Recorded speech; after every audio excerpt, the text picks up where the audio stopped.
안녕하세요. 요즘 세상입니다. 지금부터 펼쳐질 이야기는 요즘 세상에서 충분히 일어날 수 있는 사건들에서 모티브를 얻었습니다. 서로 다른 사건들을 통해 우리의 히어로는 병원 내 부조리 및 사건을 해결하는 과정을 그려내었습니다. 그 모든 순간이 한 편의 영화처럼 흘러갑니다.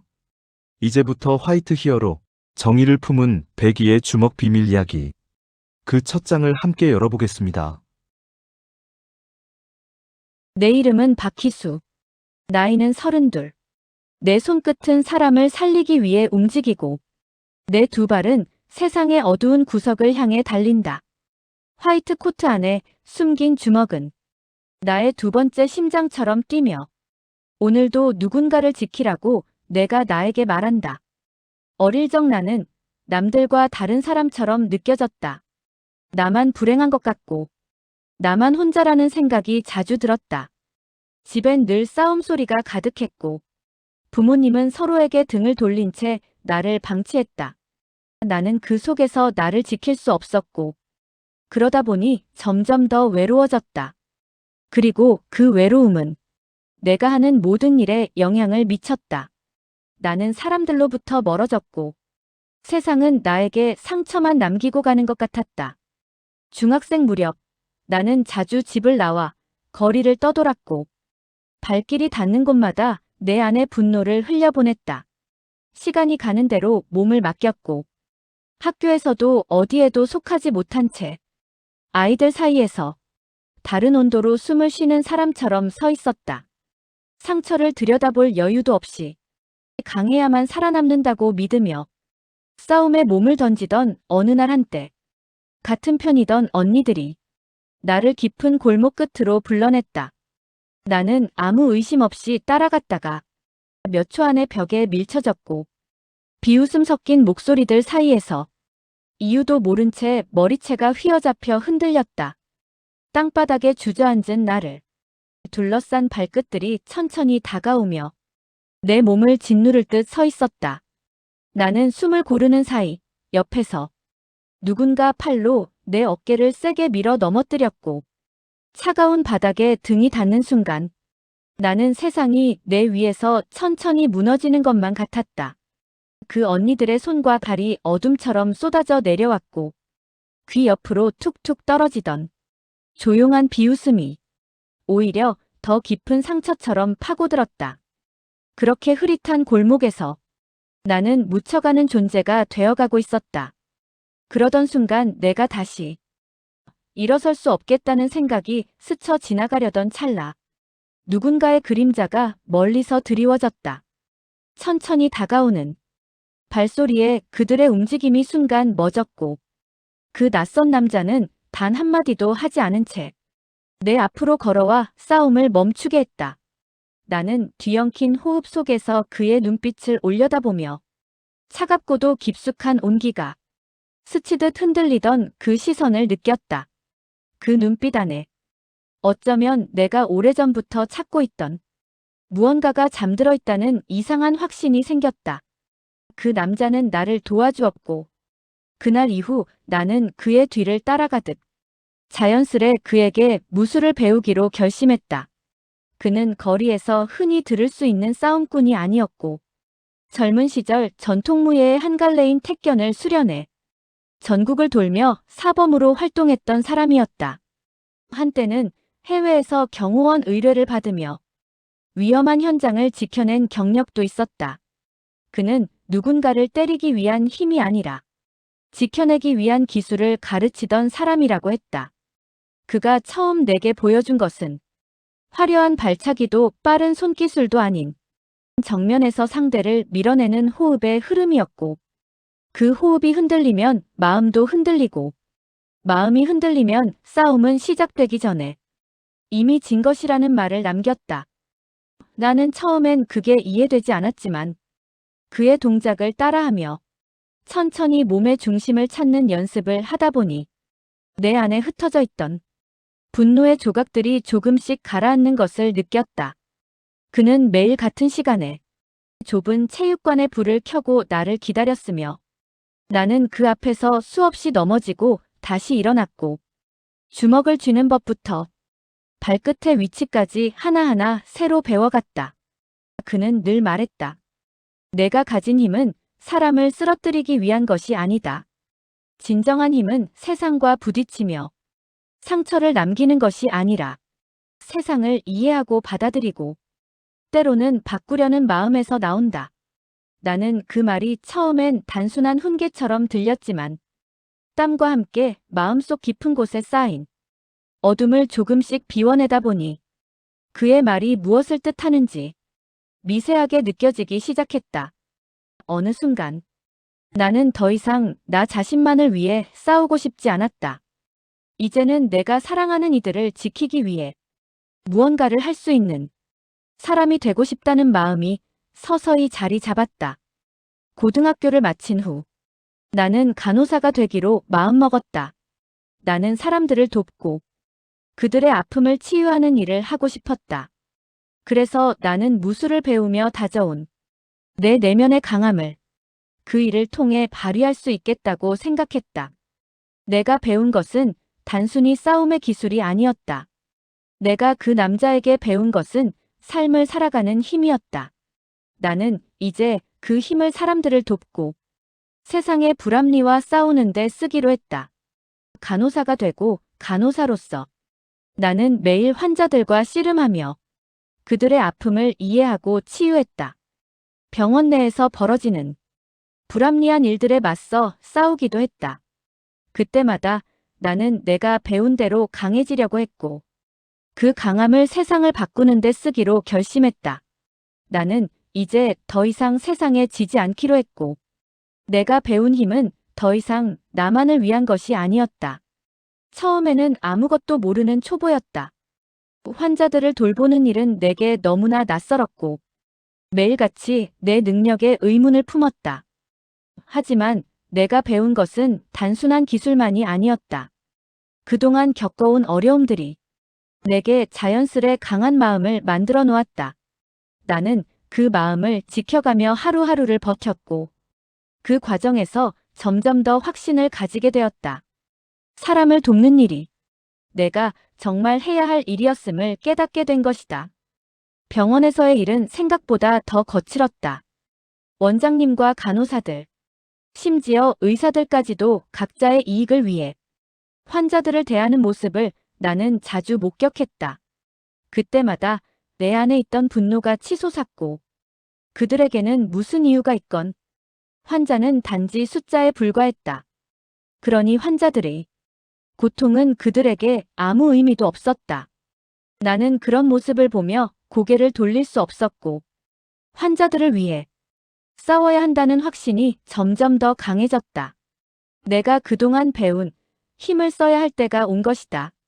나는 그들이 잃어버린 인간성을 되찾도록 싸우기 시작했고 우선적으로 환자들의 목소리를 들으려 했다. 그들의 이야기를, 고통을, 두려움을 들으며 그들을 이해하려 했고 병원 내에서 벌어지는 불합리한 일들에 맞서 싸우며 나는 내 목소리를 높였다. 그런 과정에서 나와 함께 일하는 동료들 중 일부는 나를 이상하게 생각했고 나의 행동은 기존의 방식과 너무 달랐다. 모두가 익숙한 방식을 따르며 그 안에서만 살아가고 있었기에 내 행동은 그들에게 불편함을 줬다. 그러나 나는 두려워하지 않았다.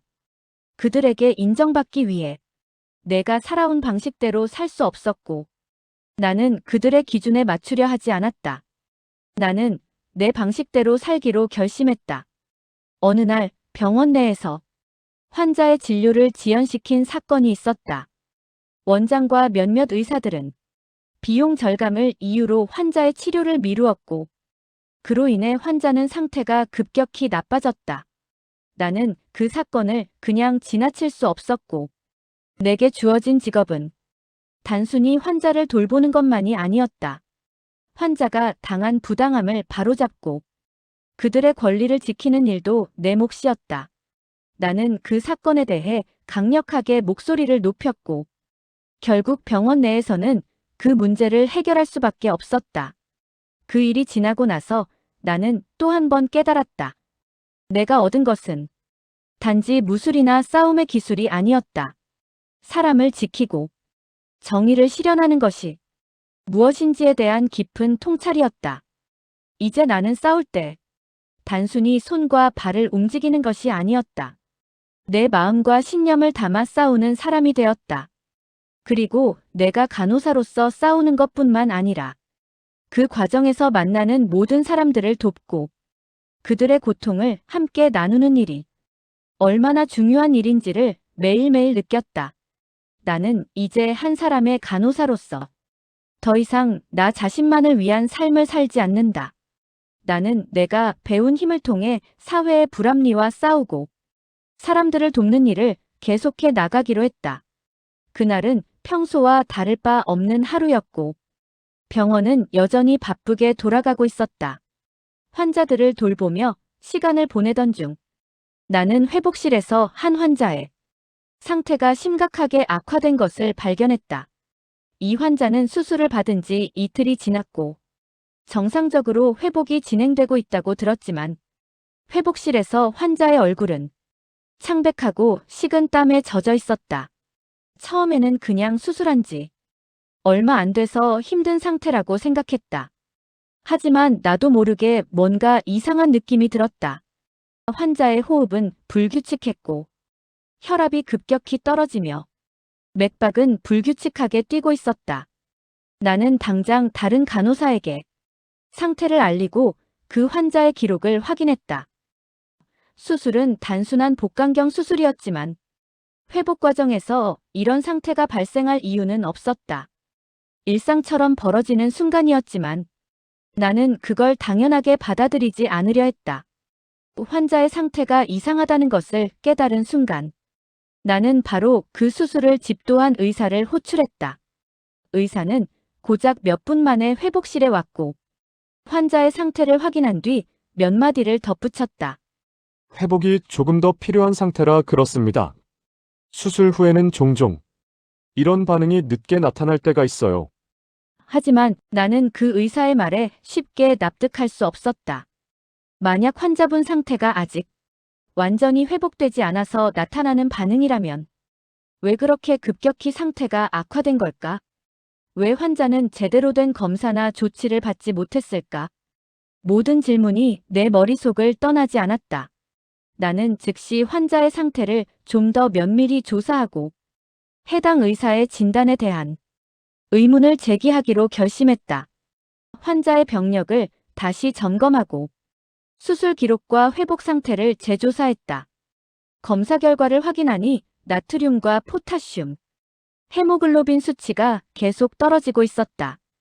그리고 나는 충격적인 사실을 발견했다. 수술 직후 환자의 혈압이 급격히 떨어졌다는 기록이 있었지만 그에 대한 대처가 제대로 이루어지지 않았던 것이다. 수술 후 회복실에서 환자에게 추가적인 모니터링이 필요했지만 그 환자는 정기적인 점검을 받지 못한 채 방치되었던 것이다. 내가 이 사실을 발견하고 나서 그 의사에게 다시 한번 강력히 문제를 제기했다.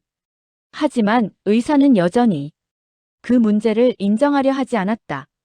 그는 그럴 수 있는 상황이었다며 대수롭지 않게 넘기려 했고 나는 그것이 불합리하다는 생각이 들었다. 환자의 상태는 더 이상 방치할 수 없는 상황이었다. 나는 환자 가족에게 상황을 알리고 가능한 빠르게 외부의 도움을 요청했다. 하지만 진행 과정마다 병원 측의 눈치와 통제가 따라붙었다. 병원 관리자는 상황을 축소시키려 했고 환자 가족에게도 의료 과실이 아니었다는 말을 반복했다. 그들은 일이 커지길 원하지 않았고 나는 그들에게서 점점 더 많은 압박을 느꼈다. 그럼에도 나는 포기할 수 없었다. 나는 환자 가족에게 모든 상황을 솔직하게 설명하고 외부 의료 감사기관에 신고할 준비를 했다. 그동안의 증거를 모아 나는 병원의 실수와 부주의를 공식적으로 문제 삼기 시작했다.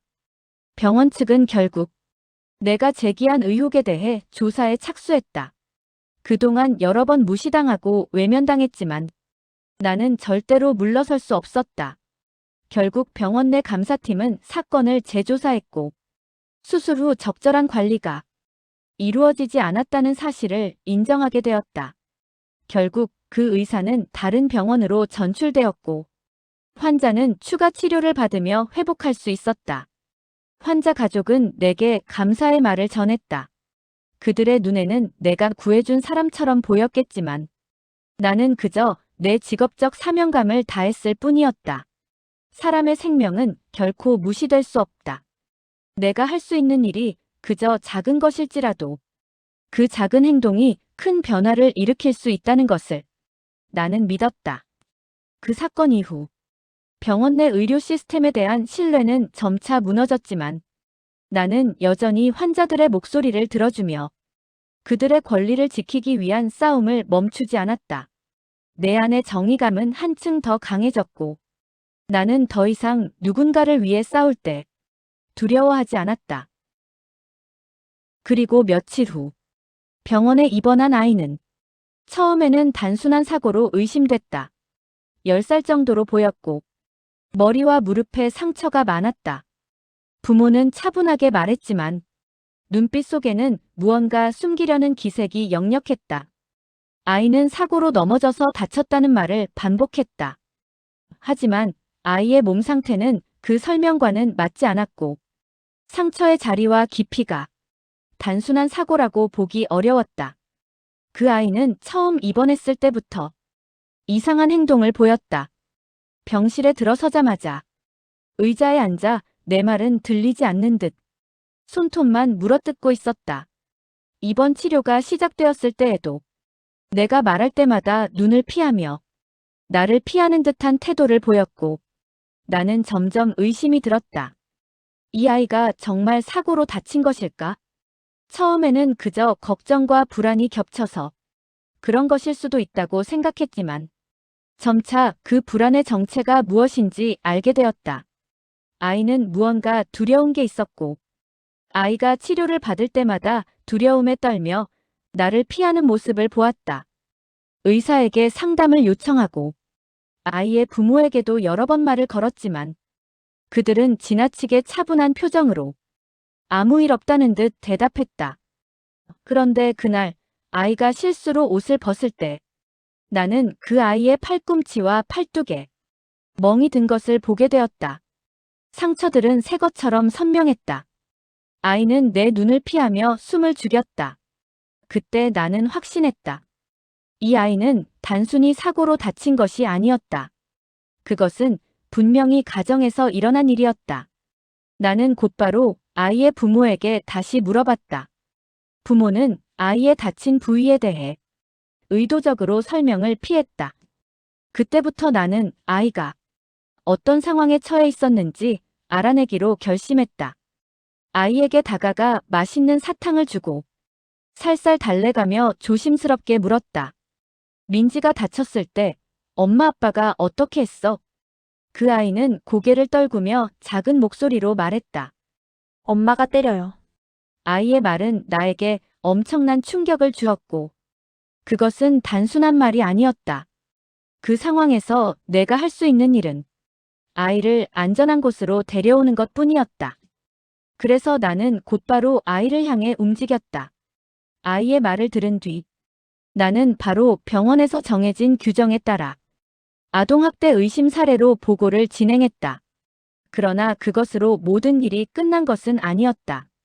아이의 부모는 이 일을 덮기 위해 이미 병원 안 누군가에게 부탁을 해두었는지 없는 일로 만들어주겠다는 말을 들었다며 서둘러 아이를 데리고 병원을 떠나려 하고 있었다. 그들은 감정을 주체하지 못한 채 내 쪽으로 다가왔고 무엇을 할지 알 수 없는 순간이었다. 아이의 아버지가 먼저 성큼 다가오더니 거친 목소리로 소리를 내질렀다. 너였지 우리 이를 밖으로 흘린 사람. 나는 대답하지 않고 그들의 눈을 바라보았다. 분노와 두려움이 뒤엉킨 기운이 공기 속에서 짙어졌다. 그 순간 내가 해야 할 일은 분명했고 그들의 폭력을 막아내고 아이를 위험에서 떼어내는 것 그 하나뿐이었다. 아이 아버지의 손이 내 얼굴을 향해 올려질 때 나는 그 손을 정확히 붙잡았다. 그의 힘을 그대로 흘려보내자 몸이 흔들렸고 그 틈에 나는 그의 팔을 잡아 낮은 자세로 눕혔다. 바닥으로 내려가는 그의 팔에서 힘이 빠져나가는 것이 손끝으로 전해졌다.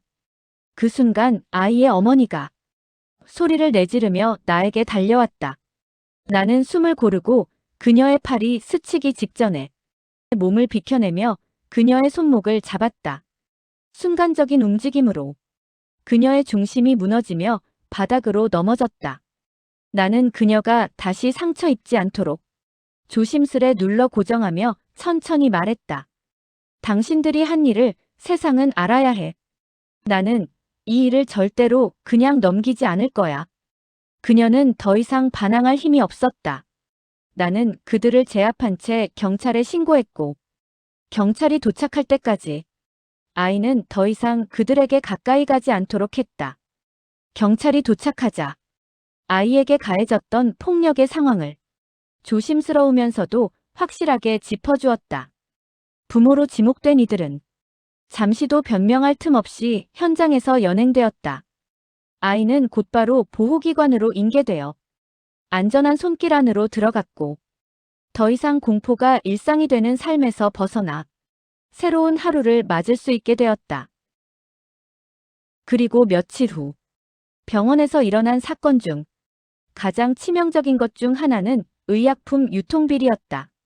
처음에는 별다른 문제가 없을 거라 생각했지만 점차 의심스러운 점들이 눈에 띄기 시작했다. 병원 내에서 사용되는 의약품들은 대부분 제약회사와 계약을 통해 공급되었고 그 공급 가격은 매우 높았다. 그런데 정작 환자들에게 투여되는 약물은 품질이 떨어지거나 심지어 잘못된 성분이 들어간 것들이 많았다. 병원 내에서 의약품에 대해 의문을 품기 시작한 건 내 친구인 간호사 경희가 갑작스레 이상한 증세를 겪으면서부터였다. 그녀는 평소 건강했던 사람이었고 약물을 복용한 이후 몇 주 동안 몸이 급격히 안 좋아지기 시작했다. 처음에는 과로 탓이라고 생각했지만 여러 차례의 약물 농도 검사 결과 경희가 복용한 약물이 다른 약물로 대체되어 있었음을 알게 되었다. 그 약물은 저급한 품질의 의약품이었고 그 의약품이 병원 내에서 어떻게 유통되는지에 대한 의문이 생겼다. 경희가 겪은 일이 병원 내에서 발생한 의약품 유통비리의 시작이었다. 처음에는 작은 사건처럼 보였지만 점차 이 문제가 커지면서 병원 내 의약품 유통 과정에서 큰 비리가 있음을 알게 되었다. 의약품을 공급하는 제약회사가 병원 내 몇몇 간부들과 밀착해 저급의 약품을 높은 가격에 공급하며 차액을 몰래 챙기고 있었다는 사실을 파악했다. 병원 내 몇몇 의사들은 그 제약회사와의 비밀 계약을 통해 고액의 리베이트를 받고 있었고 그들은 병원에서 환자들에게 필요한 의약품을 제대로 공급하기보다는 그 제약회사에서 제공하는 하위 제품을 강제로 사용하게 만들고 있었다. 이 사실을 알게 된 나는 이를 바로잡아야 한다는 결심을 했다. 하지만 병원 내 고위 간부들은 사건을 덮으려고 했고 그들은 이 사건이 드러나면 병원과 제약회사와의 관계가 깨지고 자신들의 이익이 줄어들 것을 두려워했다. 나는 그들의 태도에 분노했고 이 문제를 해결하기 위해서는 내가 적극적으로 나서야 한다는 것을 확신했다. 나는 제약회사에서 공급한 의약품의 배급 기록을 살펴보았다. 그 기록에는 이미 공급된 의약품의 목록이 있었고 나는 그 목록을 바탕으로 병원 내 각 부서에 어떤 의약품이 공급되었는지 그리고 그것이 실제로 사용되었는지 확인하기 시작했다. 그 과정에서 나는 그 약물이 병원 내에서 환자들에게 제대로 사용되지 않고 불법적으로 유통되었다는 확실한 증거를 찾아냈다.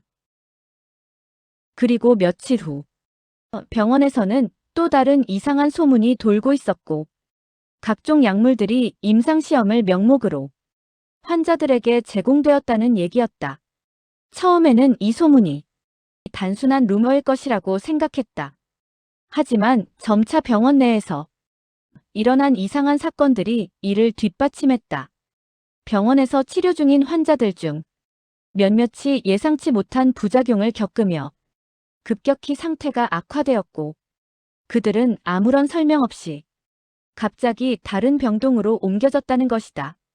그들이 겪고 있는 증상은 너무나도 심각했고, 의식이 흐려지거나 심지어 그 자리에서 쓰러져 의식을 잃은 환자들도 있었다. 그 사건을 처음 눈치챈 건 내가 일하던 병동에서였다.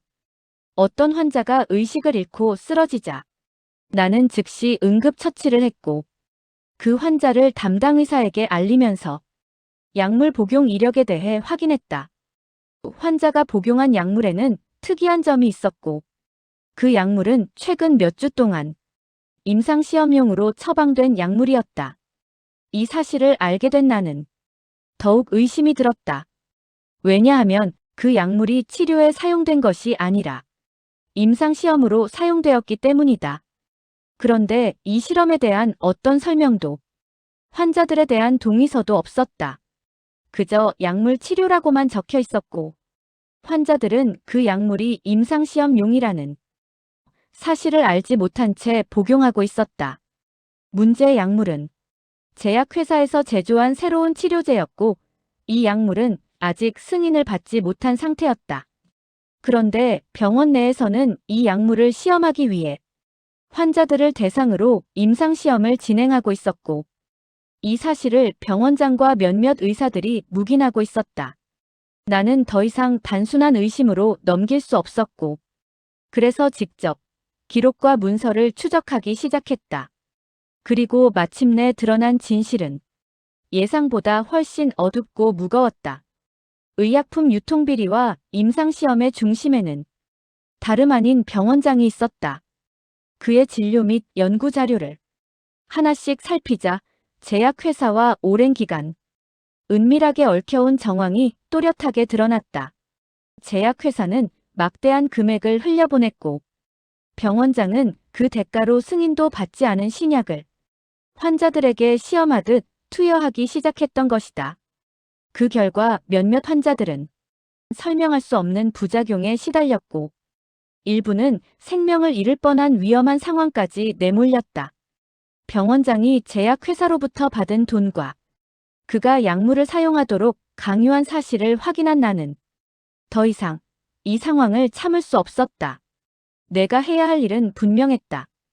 이 비리를 폭로하고 더 이상 병원에서 그런 일이 벌어지지 않도록 막아야 했다. 하지만 내가 이 문제를 병원 측에 신고하려고 하자 병원장과 그와 연결된 의사들은 이를 은폐하려 했다. 그들은 내가 이 사실을 밝히면 병원과 제약회사의 관계가 파탄날 것이라고 경고하며 내게 강력한 압박을 가하기 시작했다. 그들은 나를 협박했고, 내가 조금만 더 말하면 여기서 발붙이기 힘들 거라는 말을 슬쩍 흘렸다. 그때 나는 더 이상 물러설 수 없다는 것을 알았다. 병원장과 제약회사를 처벌할 방법을 찾았고, 그것은 바로 내가 배운 무술이었다. 어느 날이었다. 우연히 병원장과 제약회사 직원들이 사람들 눈에 띄지 않는 회의실로 몰래 들어가는 모습을 보게 되었다. 그들의 표정은 평소와 달랐다. 숨기려는 것이 너무 분명했다.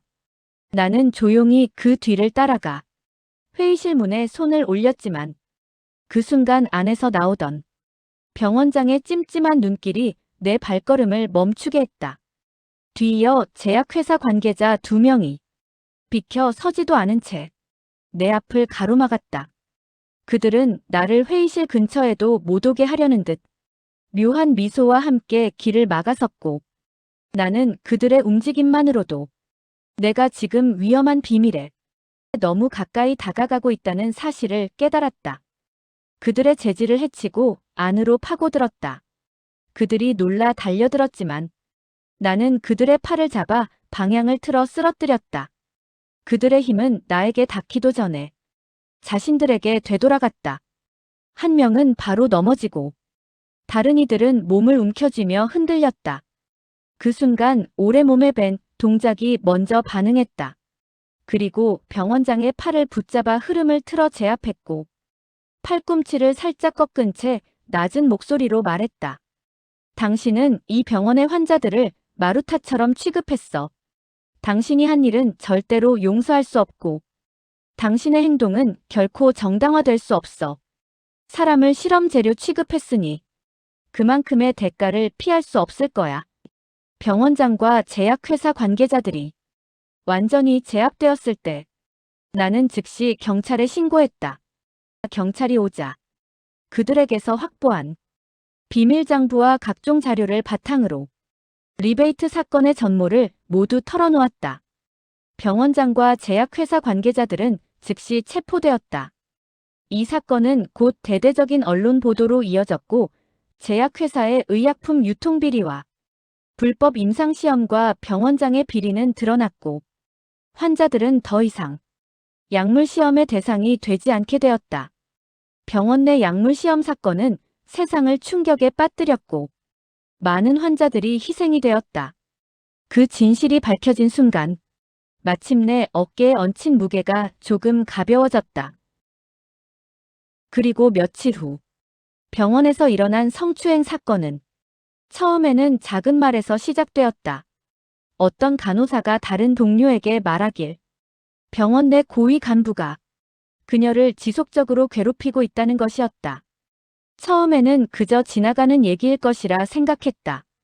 하지만 점점 그 간호사의 얼굴에서 불안한 표정이 사라지지 않았고 그 이야기를 들은 뒤 나는 이 일이 단순한 일이 아니라 진짜 문제임을 깨달았다. 그 간호사는 여러 번 그 간부에게 불편함을 느꼈고 그 간부는 늘 자기를 따로 부른 뒤 사적인 대화를 요구했다고 했다. 그 대화에서 간호사는 몇 차례 성적인 농담을 들었고 더 나아가 불쾌한 신체적 접촉을 당했다는 것이다. 이 일은 간호사들 사이에서 점점 퍼져갔고 그간 다소 알려지지 않았던 성추행의 징후들이 하나씩 드러나기 시작했다. 그러나 그녀는 그 문제를 어떻게 해결해야 할지 몰랐다. 그 간부는 병원 내에서 높은 자리를 차지하고 있었고 그가 가진 권력은 굉장히 강력했다. 그 간호사는 결국 더 이상 참을 수 없어 병원 관리자에게 문제를 제기했지만 관리자들은 그 간부를 보호하려고만 했다. 그 간부는 병원 내에서 중요한 역할을 맡고 있었기 때문에 사건이 드러나면 병원의 명예에 큰 타격을 줄 거라는 이유로 관리자들은 사건을 무마하려고 했다. 그럴수록 나는 더욱 강하게 이 사건을 해결해야 한다는 결심을 했다. 병원 내 권력 구조에 맞서 싸워야 한다는 사실은 분명했다. 하지만 이 사건은 내게 단순히 병원 내에서 일어나는 문제만을 해결하려는 것이 아니었다. 나는 그 간호사가 겪고 있는 고통을 공감하며 그 사람을 위한 정의가 필요하다고 느꼈다. 그래서 나는 다시 한번 내가 배운 무술을 통해 이 문제를 해결할 방법을 찾아 나섰다. 그 간호사의 이야기를 듣고 나는 그 간부가 병원 내에서 어떻게 행동하는지에 대한 증거를 모으기 시작했다. 병원 내 CCTV를 살펴보기도 하고 그와 접촉했던 간호사들의 진술을 들으며 사건을 파헤쳤다. 점차 나는 그 간부가 여러 번 성추행을 저질렀다는 확실한 증거를 찾을 수 있었다. 그 간부는 아마도 자신이 아무도 건드릴 수 없는 권력을 가졌다고 생각했을 것이다. 그러나 나는 그를 처벌할 준비가 되어 있었다. 어느 날 나는 그 간부와 마주쳤다. 그의 방으로 갔을 때 그는 내게 무언가 부탁을 하듯 다가왔다. 나는 그 순간 그가 나에게 한 행동을 무의식적으로 떠올렸다. 성적인 농담과 더불어 나에게 불필요한 신체 접촉을 하려 하던 그의 행동들이 문득 떠올랐다. 그 순간 나는 결단을 내렸고 더 이상 물러설 수 없다고 생각했다. 내가 그를 제압해야만 이 일이 종결될 수 있다는 것을 알았다. 그는 내게 박 간호사, 나한테 왜 이러는 거야? 라고 말하며 내게 다가왔다. 나는 그 순간 그의 팔을 잡고 그를 밀어냈다. 그는 나에게 아무런 방어도 없이 당했다. 내가 배운 무술에서는 상대의 공격을 그대로 받아내면서 반격하는 것이 가장 중요한 원칙이었다. 그가 나에게 몸을 눌러오던 순간 나는 그의 팔을 움켜 비틀었고 그와 동시에 그의 한마디가 귓가를 스쳤다. 나를 이런 식으로 다룰 수 있다고 믿었다면 그건 오산이야. 그 한마디에 나는 이제는 끝내야 한다는 걸 분명히 알았다. 그는 놀라며 고개를 돌리려 했지만 나는 그의 몸을 눕히며 말했다. 당신이 해온 짓, 오늘부로 막을 거야. 그가 무릎을 굽힌 채 나를 올려다보는 순간 나는 숨을 고르며 그에게 마지막 경고를 전했다. 앞으로 이곳에서 다시 그런 짓을 벌일 틈은 이제 완전히 사라졌다고. 나는 그가 반발할 틈을 주지 않고 상황을 정리했고 그는 더는 변명을 이어가지 못한 채 결국 그는 자신이 한 일을 마주할 수밖에 없었다. 나는 사건을 외부로 넘기기보다 병원 내부에서 절차대로 바로잡도록 조치했고 결국 그는 조직에서 물러나게 되었으며 유사한 일이 또 생기지 않도록 직원 전원에게 철저히 알리고 교육했다. 병원 내 성추행 사건은 그 간부의 퇴출로 마무리되었고 그 사건을 통해 많은 사람들이 자신을 지킬 수 있는 방법을 배웠다. 나는 이 사건이 내가 해야 할 일이었고 내가 배우고 익힌 무술이 단순히 내 몸을 보호하는 데에만 쓰이는 것이 아니라 사회적 정의를 실현하는 데에 중요한 역할을 한다는 것을 알게 되었다. 내가 가진 능력을 통해 사람들에게 정의를 실현하는 것. 그것이 바로 내가 이 일을 계속해 나갈 이유였다. 어느 날 병원에서 갑자기 의료기기들이 모두 작동을 멈추는 일이 발생했다. 환자들에게 필요한 기기들이 동시에 고장이 나자 병원 안은 금세 혼란으로 뒤엉켰다. 환자들의 생명이 위협받을 수 있는 상황이었고 병원은 그 원인을 파악하기 위해 정신없이 뛰어다녔다. 먼저 고장이 난 기기는 중요한 수술에 사용되는 인공호흡기였고 그것이 고장난 상태에서 다른 환자들의 상태도 악화되기 시작했다. 간호사들과 의사들은 모두 이 문제를 해결하려 애썼지만 기기를 수리할 방법을 찾을 수 없었다. 그리고 그 당시 병원 내부의 시스템이 마비된 것도 큰 문제였다. 환자들은 계속해서 생명의 위협을 받고 있었고 그 기기가 다시 작동할 때까지 기다릴 수밖에 없었다. 그 상황을 보고 나는 바로 문제를 파악하기 시작했다. 여러 번의 기계 점검과 수리를 했던 경험을 바탕으로 나는 기기의 고장이 단순한 기계적 오류가 아니라 누군가 의도적으로 고장을 낸 것임을 직감했다. 그런 일이 발생할 리 없다고 생각했지만 점점 그 의혹이 확실해졌다. 병원 내의 한 관리자가 최근에 기기 관련 부서에서 해고된 사실이 밝혀졌고 그 관리자가 고장이 나기 전에 기기 점검을 하던 직원이었던 것이다. 문제가 이렇게 커진 것은 단순히 기기 하나가 고장난 것이 아니라 의도적으로 병원의 시스템을 마비시키려는 시도였다는 것을 알게 되었다. 나는 곧바로 그 관리자가 병원 내에서 어떤 의도를 가지고 있었는지 조사하기 시작했다. 그의 금전적 문제와 병원에서 쌓여온 불만을 파악하는데 내가 머뭇거릴 이유는 없었다. 그 관리자는 병원 측의 불합리한 처리로 인해 여러 가지 문제에 봉착해 있었고 결국에는 병원을 음해하려 했던 것이다. 그런데 이 상황을 더 악화시킨 것은 병원 측에서 이 사건을 은폐하려 했다는 점이었다. 병원장과 몇몇 고위 간부들은 이 사건을 외부에 알리지 않으려 했고 그냥 시간이 해결해 주길 바라며 미루려 했다. 하지만 그 순간만큼은 더는 미적거릴 수 없었다. 만약 이 사건이 제대로 처리되지 않는다면 또 다른 환자들이 피해를 입을 수밖에 없었기 때문이다. 나는 병원 내의 고위 간부들과 병원장을 향해 이 사건을 더 이상 덮을 수 없다고 강하게 말했고 그들이 직접 사태를 수습할 수밖에 없게 만들었다. 그러나 그들 대부분은 여전히 사건을 덮으려고만 했다. 결국 나는 직접 그 관리자를 찾아가 해결하려 했다. 관리자는 병원 내에서 권력을 가진 사람 중 하나였고 내가 그에게 접근하는 것이 쉬운 일이 아니었다. 그가 내게 다가왔을 때 나는 바로 그를 제압할 준비를 하고 있었다. 이 병원에서 당신 마음대로 움직일 수 있는 시대는 이제 끝났어. 내가 그의 움직임 사이에 파고들어 길을 끊어놓자. 그는 잠시 말문을 잃은 얼굴로 나를 바라보았다. 눈동자 깊은 곳에서 커다란 균열이 번졌다.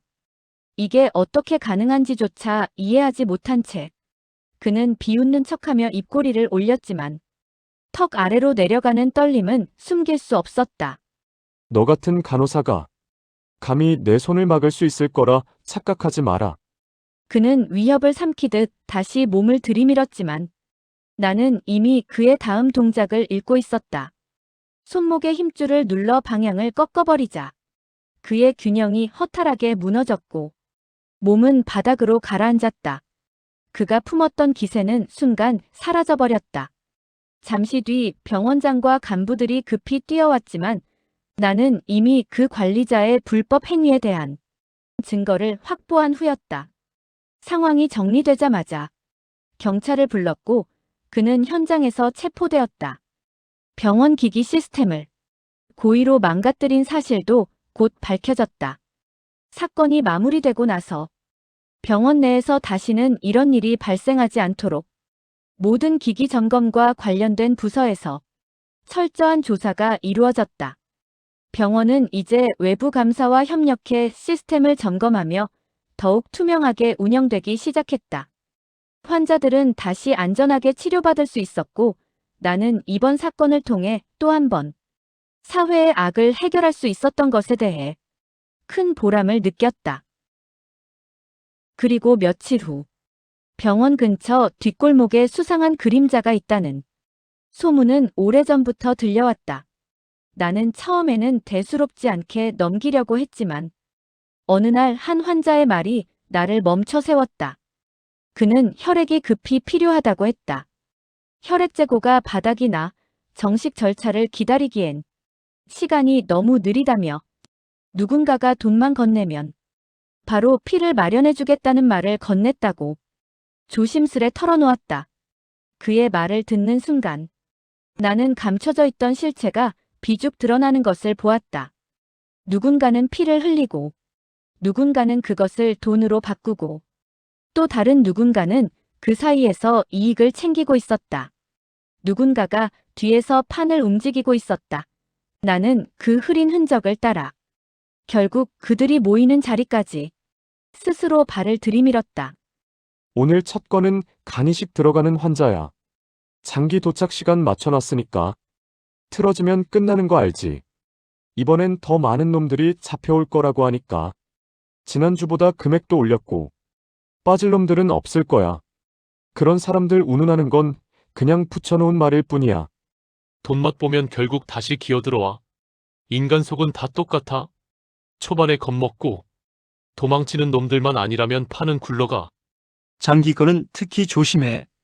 병원장이 요즘 신경 곤두세우고 있어. 제약회사에서 입원 검사 일정 계속 조여오니까 환자들은 아무것도 몰라. 서류상 문제만 없으면 끝이야. 생존율 떨어지면 체질 탓이고 책임은 의사들이 지는 거지. 우리한테 올 일은 없어. 그러니까 다들 긴장만 하지 말고 손발이나 맞춰. 철판 긁히는 소리 같은 건조한 웃음이 이어졌다. 나는 숨을 누르고 문틈에 시선을 더 깊이 밀어 넣었다. 그들의 대화가 끝난 줄 알았지만 가장 안쪽에서 조용하던 남자가 갑자기 낮게 말을 꺼냈다. 오늘 들어오는 애 중에 20살 간 넘은 놈 있다고 했지. 처음이라 겁먹으면 붙잡아두고 꼭 2번은 확인해라. 지난번처럼 헛소리 하다가 병원 복도에서 쓰러지면 위험하다. 또 다른 남자가 대답했다. 이미 약 먹여놨어. 새벽에 불러서 잠도 못 잤을 거야. 힘만 조금 빼놓으면 지 혼자선 못 움직여.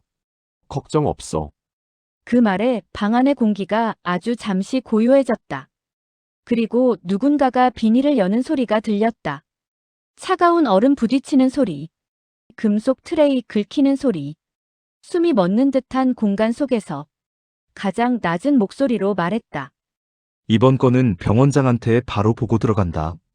실패 없게 해라. 이식하는 팀이랑 시간 맞춰서 움직여. 사고 나면 이번엔 우리도 못 버틴다. 그들의 몸짓은 조용했지만 목적은 너무 선명했다. 사람의 생명을 다루는 현장이 아니라 돈 계산서나 맞추는 자리처럼 건조했다. 그런 움직임이 한참 이어지다가 문가 쪽에 서 있던 건장한 남자가 몸을 돌렸다. 그의 신발 끝이 바닥의 먼지를 긁어내며 바깥쪽을 향했다. 나는 반사적으로 몸을 뒤로 빼며 벽 쪽 그림자로 숨어들었다. 심장이 서늘하게 계단을 내려가는 듯 두근거렸지만 발소리는 내 쪽으로 조금씩 가까워지고 있었다. 그 남자가 문틈을 밀며 밖으로 나오려는 순간 나는 숨을 멈춘 채 그림자 속에서 그의 발목 높이를 응시했다. 한 발만 더 내디디면, 내 숨결이 조금만 더 밀어붙였더라면 그의 턱을 스칠 만큼 아슬아슬한 거리였다. 나는 잠시 눈을 감고 숨을 깊게 들이켰다. 지금 멈추면 아무도 이 일을 막지 못해. 지금은 내가 들어가야 할 순간이었다. 문 안쪽에서 들리던 낮고 거친 웃음소리가 더 이상 참을 수 없게 나를 밀었다. 나는 손잡이를 밀며 안으로 들어섰다. 삽시간에 방 안의 시선이 내게 쏠렸다. 험악한 얼굴의 사내 하나가 침을 뱉듯 말했다. 뭐야? 간호사가 왜 여길 기어와? 나는 그에게 다가가며 말했다. 오늘 이 거래는 여기서 끝내고 사람을 물건처럼 다루는 짓은 여기서 멈춰요. 짧은 침묵 뒤에 비웃음이 터졌다. 그 비웃음이 채 가시기도 전에 나는 발끝으로 형태를 낮추며 몸을 미끄러뜨렸다. 가장 먼저 덤벼든 사내가 주먹을 크게 휘둘렀고 나는 그의 손목을 안쪽으로 접으며 몸의 무게를 실었다. 그는 힘을 잃고 무릎을 꿇듯 바닥에 처박혔다. 다른 남자들이 동시에 달려들었고 나는 숨을 고르며 몸을 틀어 거리를 좁혔다. 가장 가까운 사내의 복부로 발을 밀어넣자 그의 몸은 허공에 떴다가 벽으로 부딪혀 구겨졌다. 남은 사내는 금속 막대 같은 것을 휘둘렀고 나는 회전을 이용해 빈 공간으로 빠져나가며 그의 팔을 붙잡아 비틀어냈다. 휘었던 금속이 바닥을 스치며 떨어지는 소리가 났고 그는 다리에 힘을 잃고 주저앉았다. 가장 큰 체구의 사내가 이를 갈며 다시 몸을 일으켰다. 나는 그를 향해 천천히 걸으며 내 중심을 단단히 세웠다. 그의 어깨가 움직이려는 순간 나는 배운 대로 힘의 흐름을 끊는 축을 찾아 그의 턱 아래를 밀어올리고 어깨를 잡아 회전시키며 땅으로 끌어냈다. 그의 몸이 둔하게 떨어지는 소리가 방 안에서 길게 울렸다. 순식간에 어둡고 무거운 정적이 흘렀다. 나는 방 한가운데 흩어져 있던 서류 뭉치와 차갑게 얼린 보관 상자들을 하나씩 끌어모았다. 손끝으로 닿는 차가움이 이들이 무슨 짓을 해왔는지 더 분명하게 말해주는 것 같았다. 나는 잠시 숨을 고르고 바로 병원 보안실과 경찰에 상황을 알렸다. 신고가 끝나기도 전에 싸늘한 공기가 방을 덮었다. 얼마 지나지 않아 경찰이 들이닥쳤고 바닥에 쓰러져 제대로 소리도 내지 못하는 브로커들을 보자 그들의 얼굴이 서서히 굳어갔다. 그들은 내가 어떤 선택을 했는지 묻는 눈으로 날 바라봤고 나는 잠시 숨을 고른 뒤 말했다. 내가 나선 이유는 정말 단순해요. 환자들의 몸과 시간이 저 사람들 손에서 돈처럼 취급되고 있었어요. 하지만 우리는 숫자 맞추려고 일하는 사람들이 아니에요. 우리는 사람을 살리려고 존재해요. 그래서 오늘 나는 맡기로 했어요. 누군가는 이 잘못된 흐름을 여기서 끝내야 하니까요. 그날 이후 병원에서는 모든 헌혈과 장기 기증 절차를 다시 정비했고 공식 경로 외에 어떠한 움직임도 철저하게 차단되었다. 나는 그날 밤 집으로 돌아오는 길에 생각했다. 내가 배운 무술은 사람을 쓰러뜨리는 기술이 아니라 사람을 지켜내기 위한 길이었구나. 나에게 그걸 처음 가르쳐준 그 남자의 말이 다시 떠올랐다. 진짜 힘은 지키는 데 쓰는 거야. 그리고 며칠 후 응급실은 그날 밤에도 변함없이 바빴다. 수많은 환자들이 줄을 서 있었고 나는 간호사로서 그들을 하나하나 돌보느라 정신이 없었다. 환자들 중에는 가벼운 상처부터 심각한 외상까지 다양한 상태들이 있었고 긴급하게 수술을 기다리는 환자도 있었다. 그때 응급실 자동문이 쾅 하고 열리며 한 남자가 피를 질질 흘리며 비틀거렸다. 팔목은 거의 들릴 만큼 갈라져 있었고 피가 복도 바닥에 선명한 선을 그었다. 남자의 옆에는 울부짖는 여자가 그의 몸을 끌어안고 있었고 그 뒤로는 검은 점퍼에 금목걸이를 찬 남자들 셋이 성큼성큼 밀고 들어왔다. 그들의 구둣발에 바닥에 피가 튀며 번졌다. 담배 냄새와 술 냄새가 섞여 들어왔고 응급실 전체가 순간적으로 얼어붙었다. 제일 앞에 서 있던 남자가 내 쪽으로 턱을 치켜들며 고함쳤다. 뭐 하는 거야? 의사, 간호사 다 어디 갔어? 우리 형님 죽게 둘 거야? 그의 목소리는 병원 벽에 부딪혀 더 크게 울려 퍼졌다. 대기 중이던 환자들이 공포에 질려 뒤로 물러섰고 몇몇은 입을 막고 떨기 시작했다. 나는 그들을 흘끗 보고 남자의 얼굴을 마주했다. 눈은 충혈돼 있었고 코끝까지 올라온 분노가 금방이라도 폭발할 듯했다. 나는 한 걸음 앞으로 나가며 말했다. 지금은 환자 상태가 가장 중요합니다. 뒤로 물러나 주세요. 치료가 먼저입니다. 하지만 그는 오히려 내게 성큼 다가왔다. 숨결에서 술 냄새가 확 퍼졌다. 간호사 주제에 어디서 명령질이야? 우리 형님 살려내라고 했어. 안 들려? 그는 말과 동시에 내 어깨 쪽으로 손을 치켜들었다. 나는 순간적으로 그 손목의 각도와 속도를 읽었다. 이건 단순한 위협이 아니라 바로 떨어지는 공격이었다. 나는 반사적으로 몸을 낮추며 그의 손목을 비틀어 아래쪽으로 꺾었다. 그의 팔꿈치가 뒤틀리며 비명 같은 숨이 튀어나왔다. 그는 균형을 잃고 무릎을 쾅 하고 꿇었다. 그러나 다른 남자가 이미 내 옆까지 달려들어 있었다. 그는 손에 금속 받침대 조각을 잡고 있었고 그대로 내 관자놀이를 향해 휘둘렀다. 낡은 철이 공기를 가르며 휙 하고 지나가는 소리가 들렸다.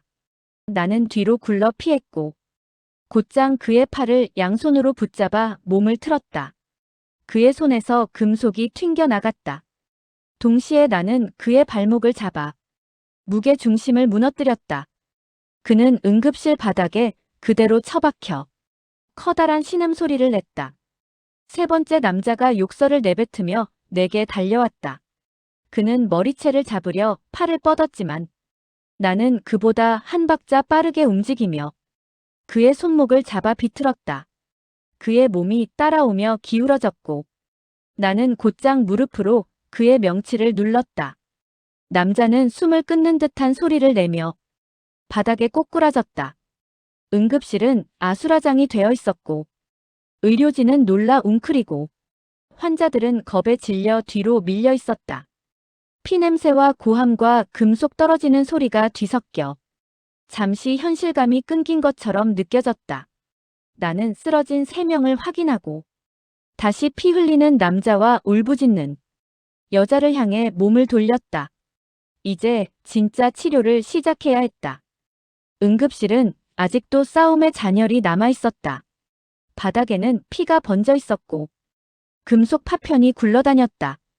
쓰러진 조폭셋은 마치 몸이 꽉 붙잡힌 사람처럼 꼼짝도 못하고 겨우 숨만 쉬고 있었다.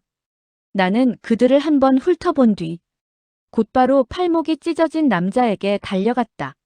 그의 호흡은 휘청거렸고 온몸이 떨리고 있었다. 여자는 울음과 비명을 섞어가며 그의 이름을 부르고 있었다. 나는 빠르게 장갑을 끼며 말했다.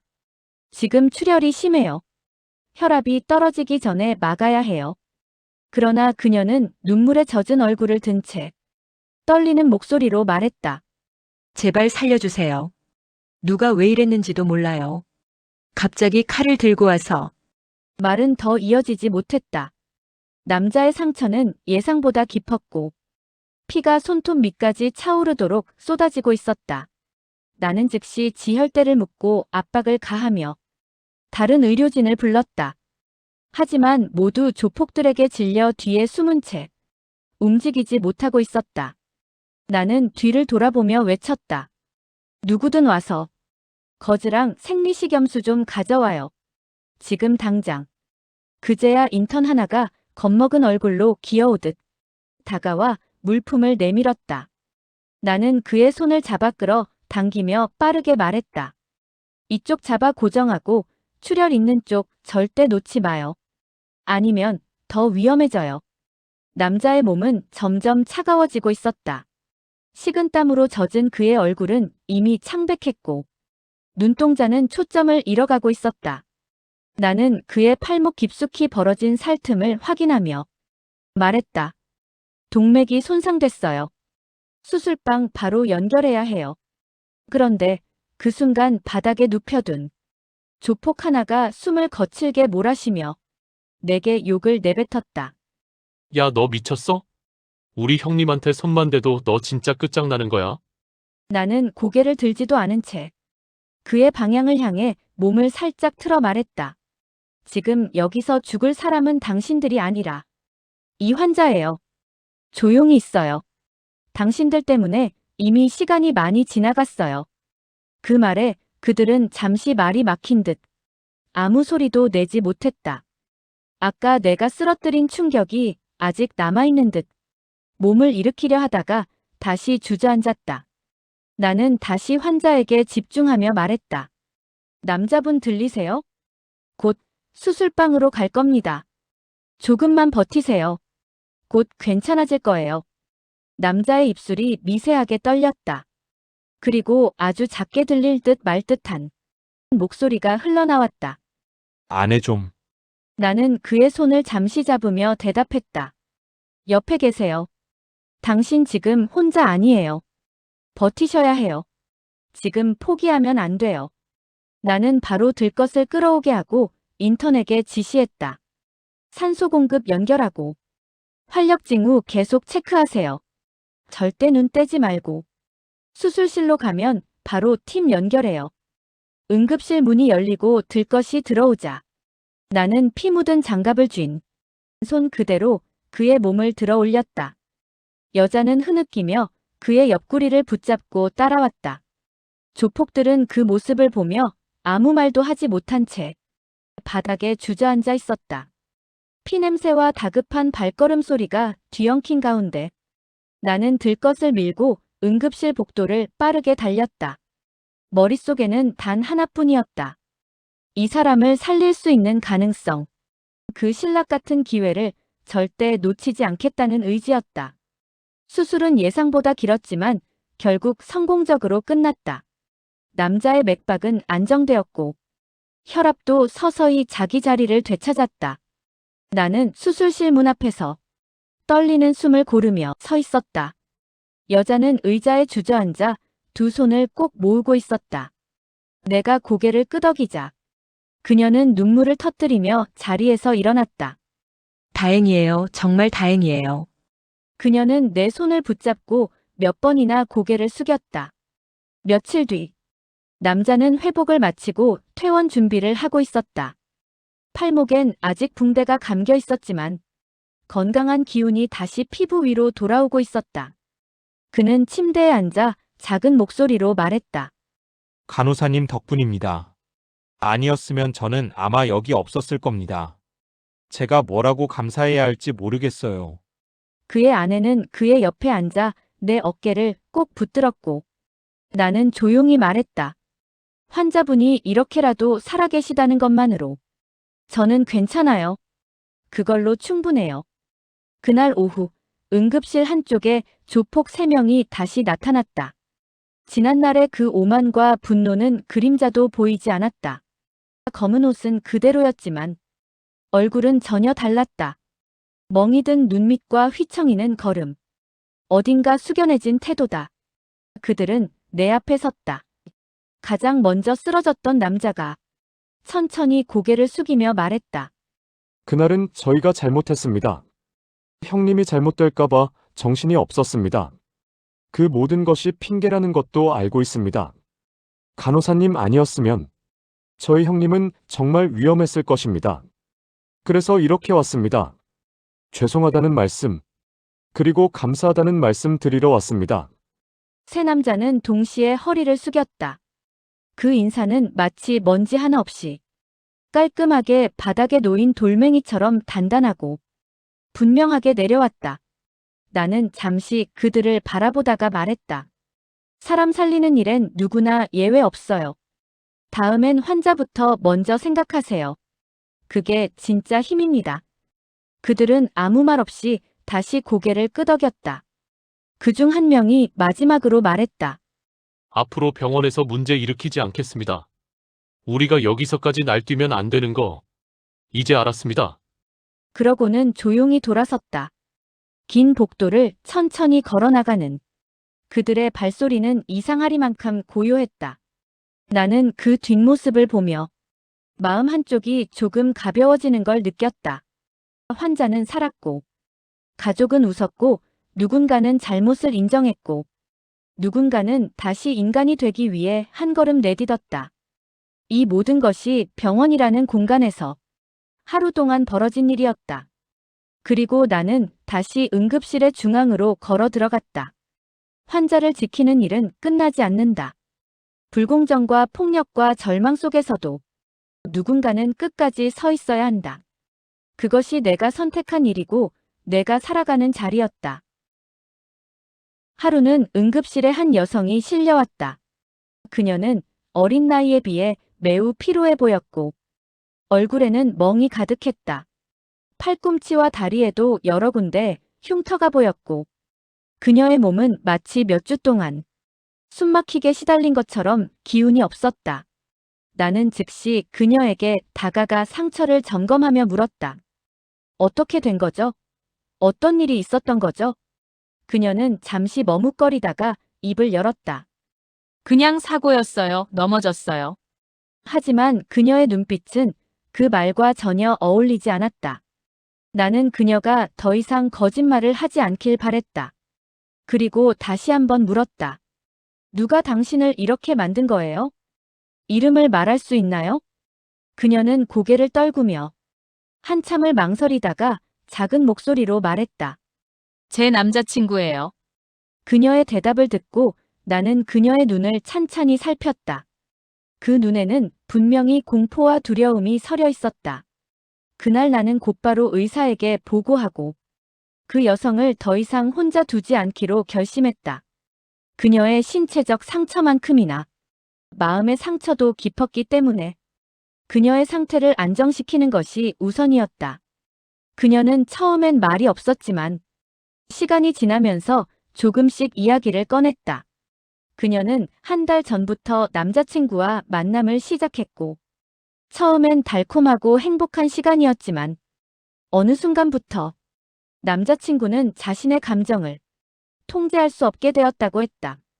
처음에는 작은 다툼에서 시작해 점점 폭력이 심해졌고 결국 그날 그녀는 한 번도 경험하지 못한 잔혹한 폭력을 겪은 뒤 병원에 실려오게 된 것이다. 그는 나를 사랑한다고 했어요. 하지만 점점 변해갔어요.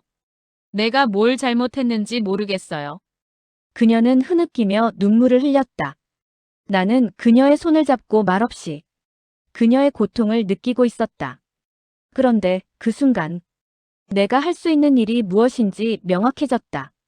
내가 해야 할 일은 이 여성을 단순히 치료하는 것뿐만 아니라 그녀가 다시는 그 남자에게 돌아가지 않도록 도와주는 일이었다. 경찰에 신고하려 했지만 그녀는 계속해서 두려워했다. 그녀는 그 남자가 보복할까봐 무서워했으며 자신이 만약 경찰에 신고하면 그가 다시 돌아와 복수할 것이라고 믿었다.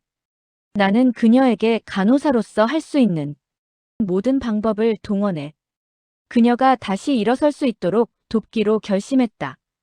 그녀가 치료를 받고 안정될 때까지 나는 그녀에게 계속해서 이야기를 나누며 그녀의 마음을 열었다.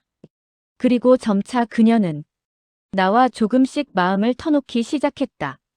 그녀는 그 남자에게서 벗어나는 것이 두렵고 또 한편으로는 그에게서 벗어나지 못할 것 같다는 절망감을 느꼈다.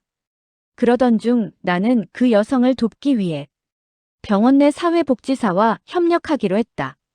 그 사회복지사는 그녀가 법적 절차를 밟고 신속하게 보호 조치를 받을 수 있도록 돕기로 했다. 또한 경찰과 연계하여 그 남자를 추적할 방법을 모색했다. 그날 밤 그녀가 퇴원을 준비하고 병원 현관 쪽으로 걸어가던 순간이었다. 복도 끝에서 한 남자가 모습을 드러냈고 그는 마치 누군가를 추적하듯 무겁고 빠른 걸음으로 다가오고 있었다. 그의 얼굴에는 분노로 굳어버린 표정이 박혀 있었고 눈동자는 어둠을 집어삼킨 것처럼 짙고 날카롭고 위험했다. 그녀의 발걸음이 순간 멈췄고 나는 그녀가 숨을 삼키는 소리를 들었다.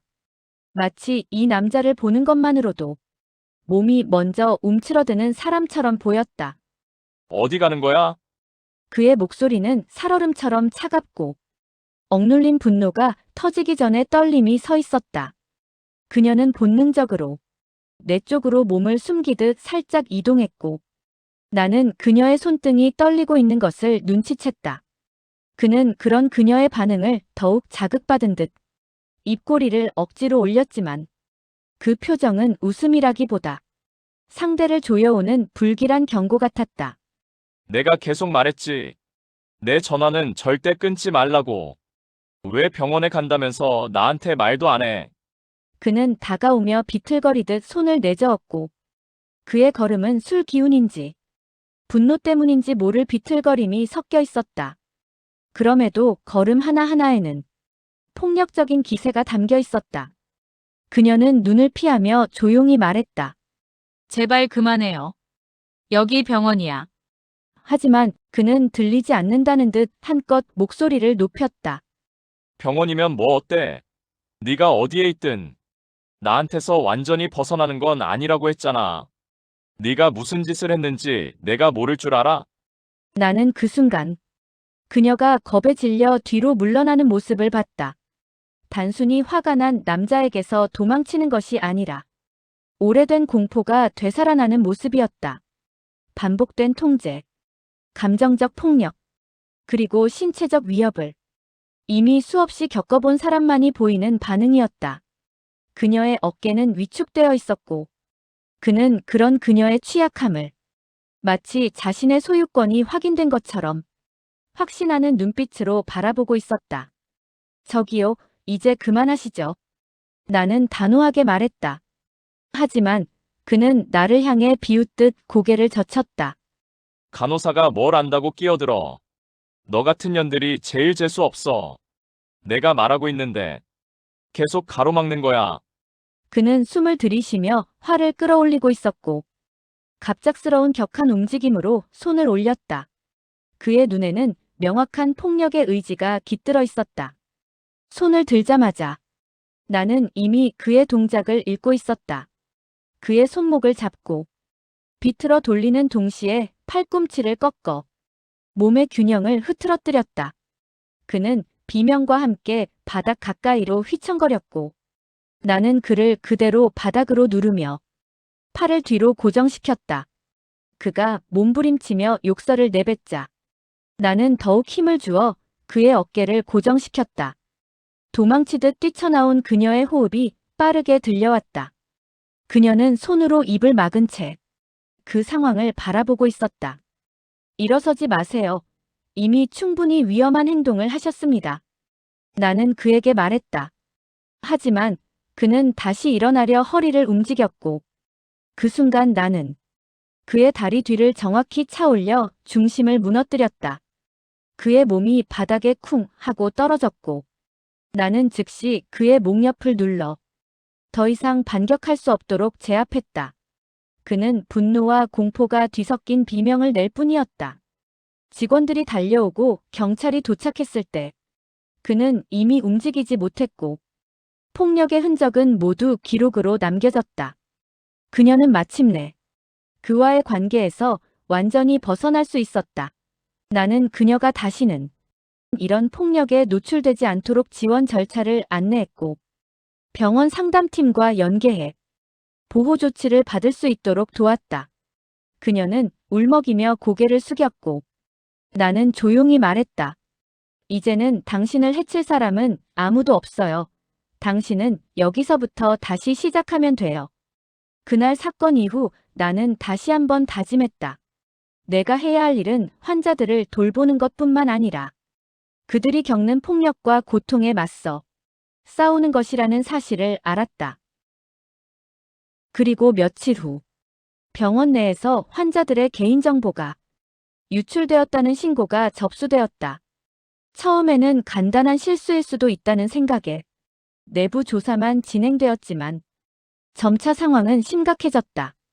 유출된 정보가 단순히 전화번호나 주소와 같은 기본 정보가 아니라 환자들의 의료 기록과 진단 내용까지 포함된 중요한 개인정보였기 때문이다.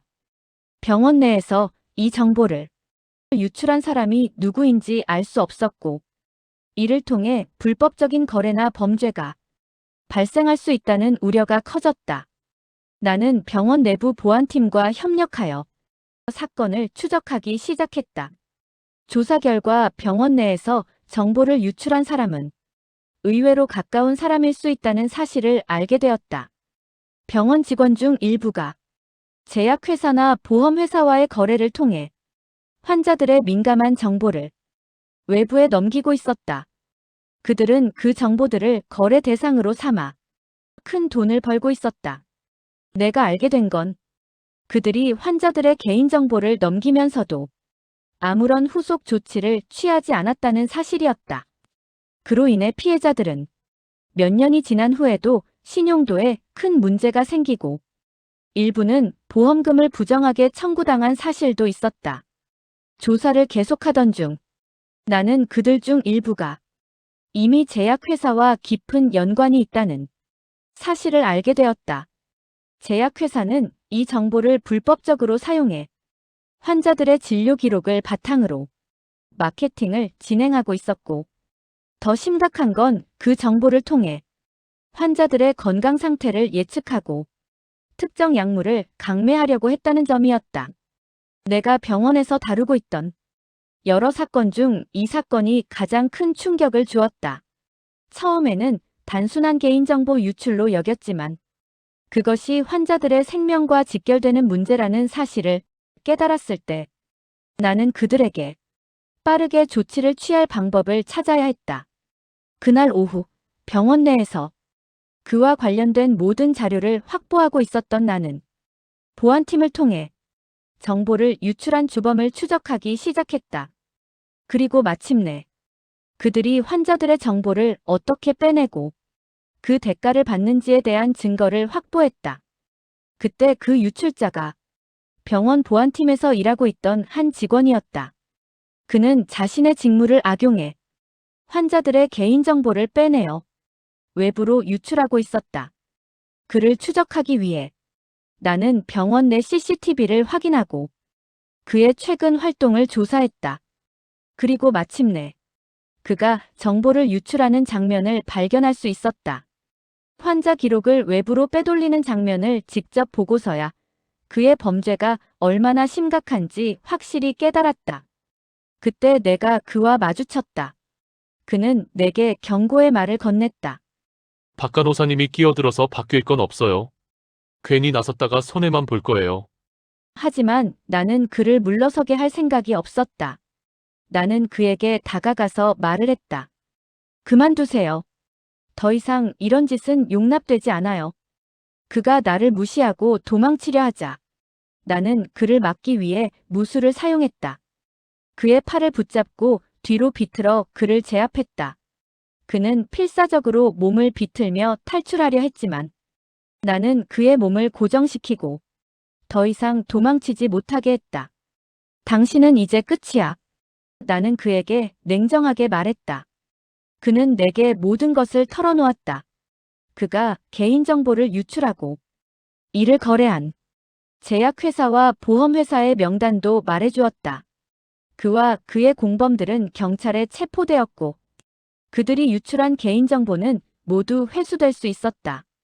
병원은 이 사건을 처리한 후 다시는 이런 일이 발생하지 않도록 보안 시스템을 강화하고 환자들의 개인정보 보호를 최우선으로 삼기로 했다. 이 사건을 통해 나는 다시 한번 병원 내에서 일어날 수 있는 개인정보 유출의 심각성을 깨달았다. 병원은 환자들의 생명과 건강을 책임지는 곳일 뿐만 아니라 그들의 개인정보를 지켜야 하는 중요한 책임을 진 곳이다. 내가 할 수 있는 일은 그들의 안전을 지키는 것뿐만 아니라 그들이 겪을 수 있는 위험으로부터 보호하는 일이기도 하다는 사실을 다시 한번 되새겼다. 하루는 응급실에 한 환자가 실려왔다. 그는 자살을 시도한 상태로 발견되었고 자해를 하고 있었던 흔적이 보였다. 그의 얼굴에는 큰 고통이 서려 있었고 몸은 심각하게 상처 입은 상태였다. 그 환자는 곧바로 응급 치료를 받으며 병원에 입원했다. 나는 그 환자의 상태를 점검하면서 그가 자살을 시도한 이유를 알게 되었다.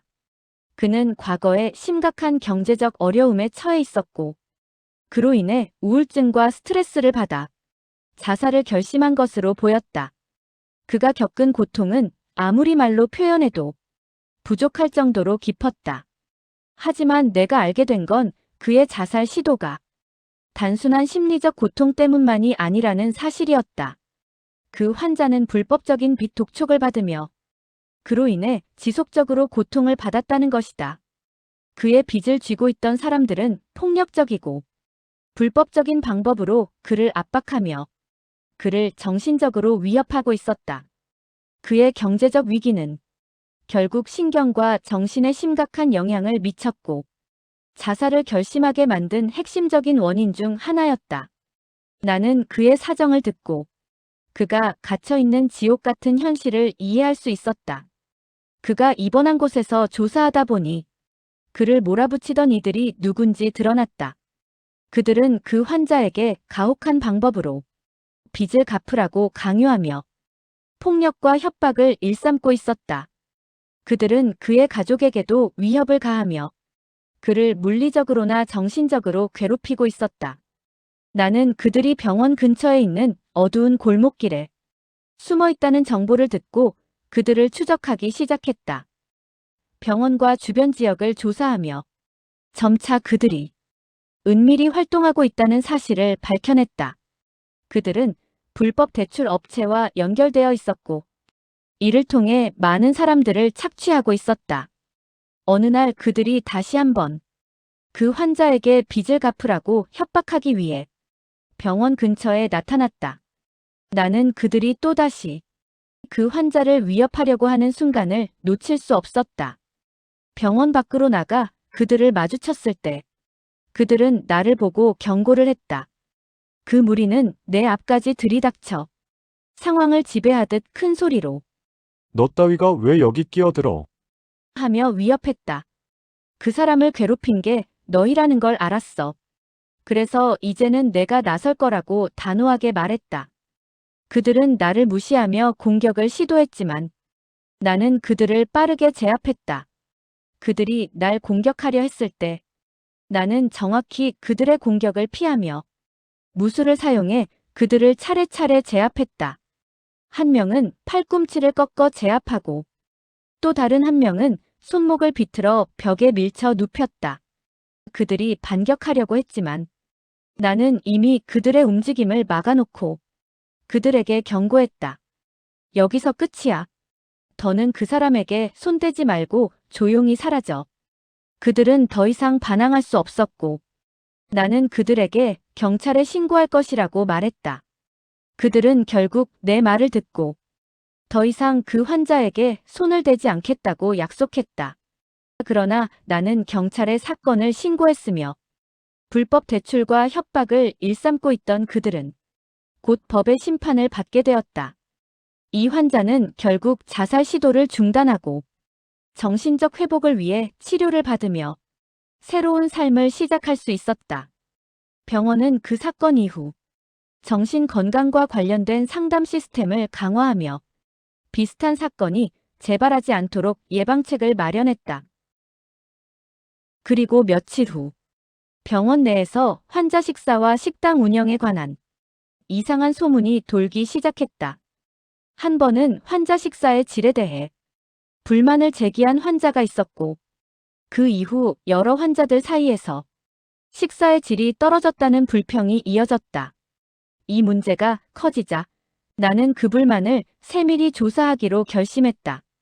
병원 내 환자 식사는 환자들의 건강에 매우 중요한 요소인데 그 식사를 준비하는 영양사와 납품업체 사이에서 무언가 비정상적인 관계가 있는 것 같았다. 이 관계는 단순히 영양사의 추천을 통해 특정 납품업체의 식자재를 고르는 수준을 넘어서 불법적인 뒷거래로 이어지고 있었다. 나는 병원 내에서 환자 식사 관리 시스템과 식자재 납품 내역을 확인하기 시작했다. 그 과정에서 영양사와 납품업체 간의 밀약이 존재했다는 사실을 파악했다. 그들은 불량한 식자재를 병원에 공급하고 비싼 가격에 납품을 했으며 그 차액의 일부를 영양사와 병원 직원들에게 뒷돈으로 지급하고 있었다.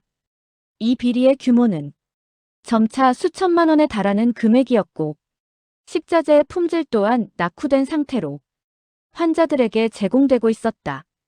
예를 들어 상하기 쉬운 육류나 저질의 채소가 지속적으로 납품되었고 그들 중 일부는 유통기한이 지난 재료들이었다. 그럼에도 불구하고 영양사는 그 식자재를 검수 없이 승인하고 병원 식당에 공급했다. 나는 이 상황을 해결하기 위해 납품업체와 영양사 사이의 관계를 추적하며 증거를 확보했다. 처음에는 영양사가 납품업체로부터 받은 리베이트나 뒷돈에 대한 확실한 증거를 찾기 어려웠지만 계속된 추적을 통해 비밀거래 내역과 식자재 납품 계약서를 발견할 수 있었다. 그 계약서에는 불량 식자재를 고의로 납품하기로 한 내용과 그에 따른 불법적인 금전 거래 내역이 명확히 기록되어 있었다. 또한 내가 확인한 바로는 영양사가 병원 내에서 중요한 결정권을 가지고 있다는 점이 문제였다.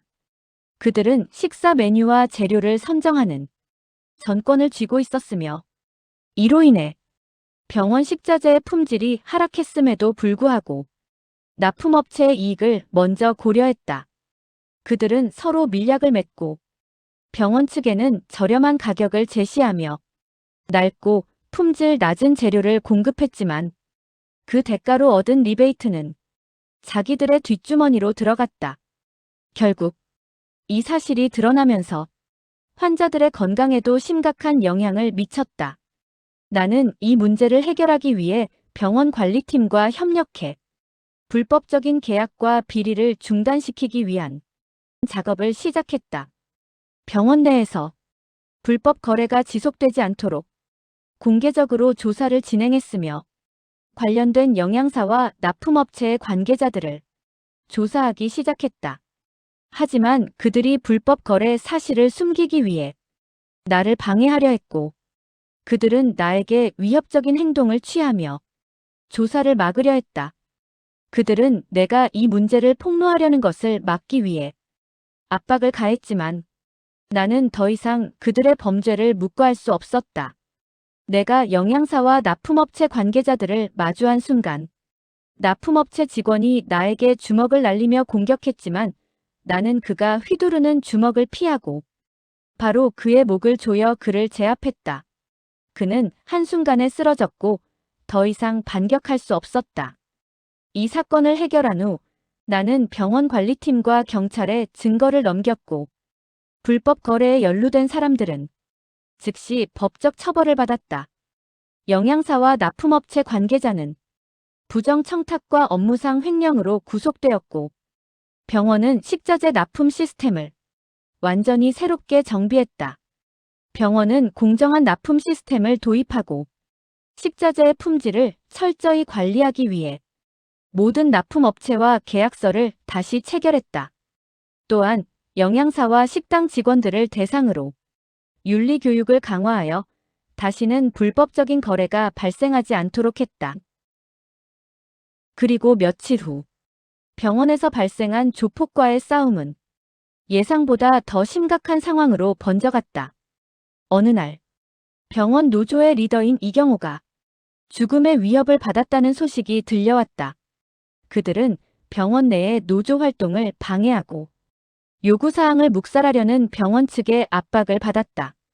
병원 경영진은 협상을 거부하고 마침내 조직폭력배를 동원해 노조를 누르려는 쪽으로 방향을 정했다. 조폭들은 병원 건물 내부까지 침투해 노조원들을 위협하고 폭력을 행사했다.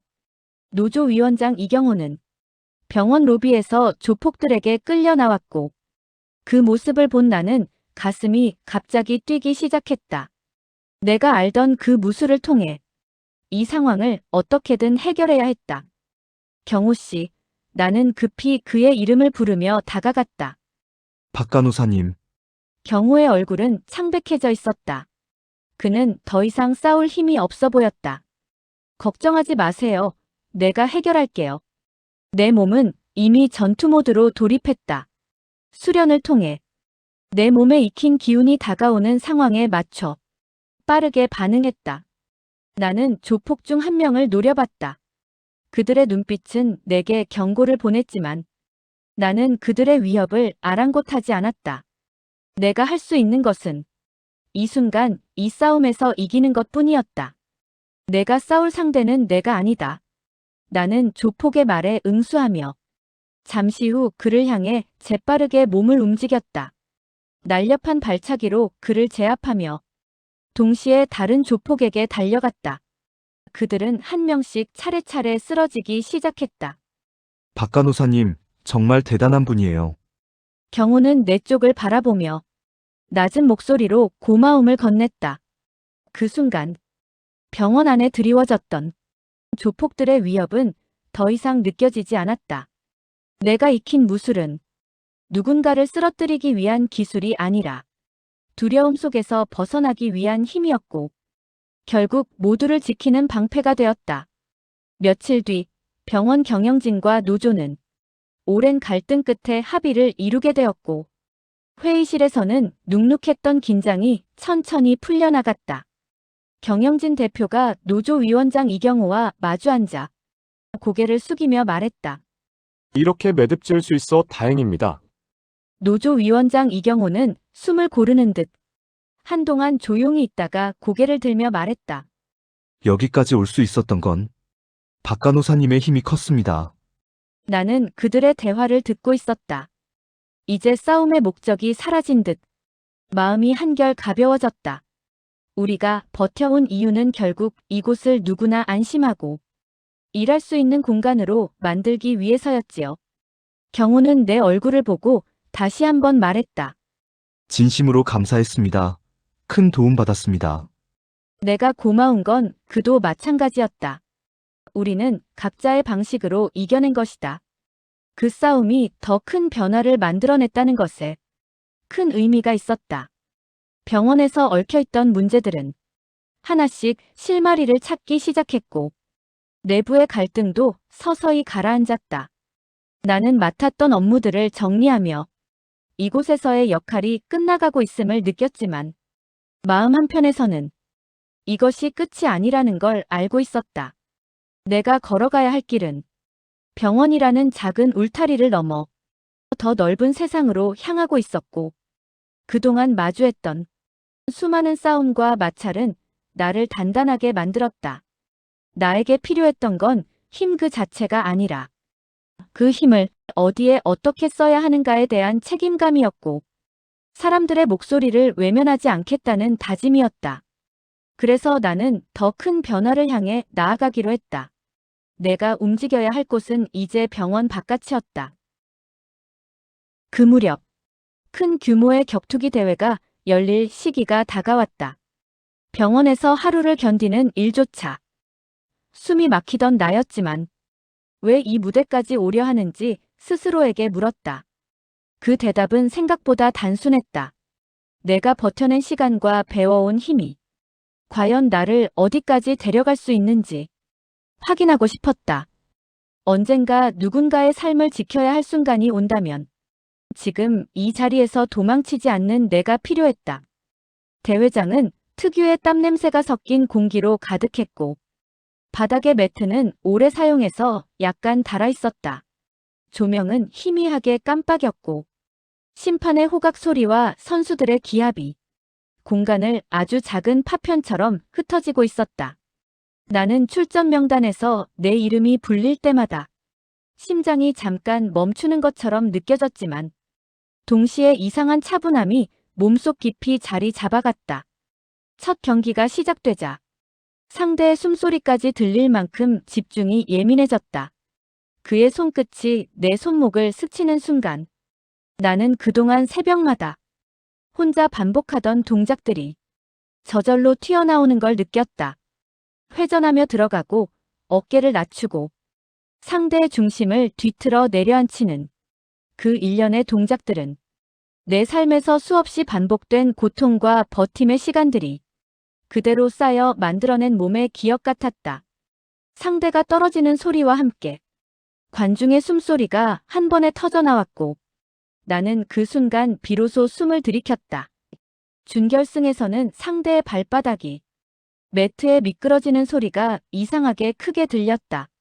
그는 빠르고 무거웠고 나는 그 움직임을 따라잡기 위해 거의 본능처럼 움직여야 했다. 우리는 서로의 중심을 탐색하듯 원을 그리며 돌았고 작은 흔들림 하나가 그대로 패배로 이어질 것 같은 긴장이 팽팽했다. 나는 그의 팔이 잠시 느슨해진 찰나를 파고들었고 그 순간 상대방이 매트에 꽂히는 충격음이 순간 내 귓속을 크게 때렸다. 심판의 손이 내 쪽으로 들어 올려지는 동안 나는 오히려 숨을 더 깊이 들이켜야만 했다. 다음은 결승이었다. 결승전의 조명 아래에 서자 갑자기 모든 소리가 멀어졌다. 관중석의 웅성거림도 심판의 목소리도 희미해지고 내 심장 소리만 또렷하게 들렸다. 상대의 발끝이 매트를 딛는 탄력 있는 소리, 그의 어깨에서 흘러내리는 땀, 공기의 떨림, 그런 것들이 모두 느껴졌다. 마치 이 무대에서 한 번도 도망치지 말라는 듯 내 몸이 아주 선명해졌다. 서로의 공격이 부딪힐 때 내 팔은 저릿했고 다리는 흔들렸지만 나는 뒤로 물러서지 않았다. 그의 중심이 흔들리는 작은 틈이 보였을 때 나는 그동안 숨겨두었던 마지막 힘을 쏟아냈다.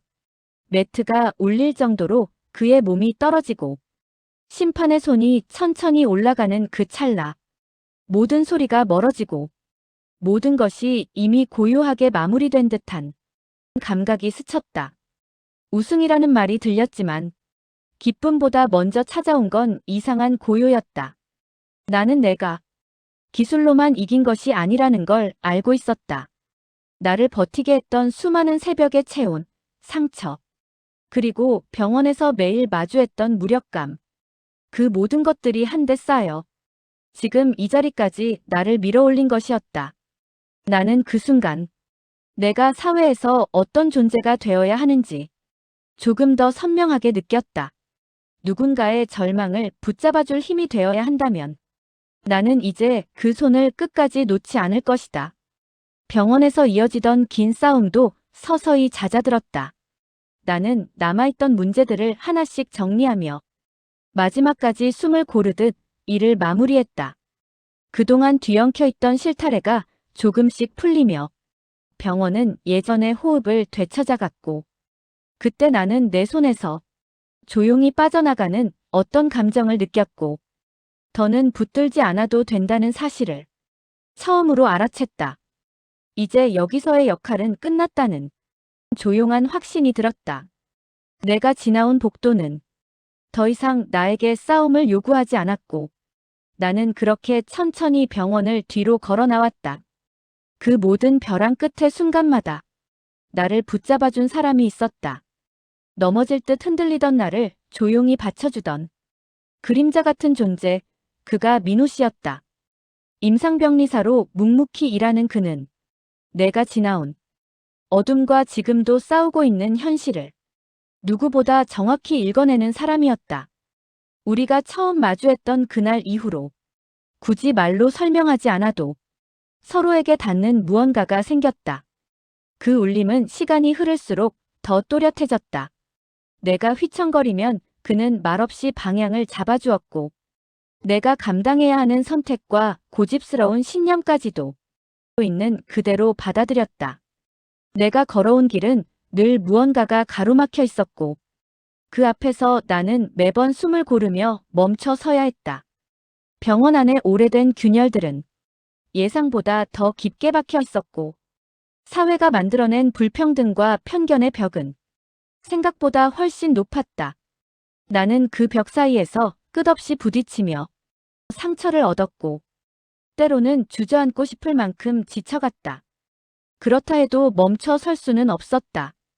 누군가 반드시 이 길을 걸어야 했고, 나는 그 역할을 스스로 선택했기 때문이었다.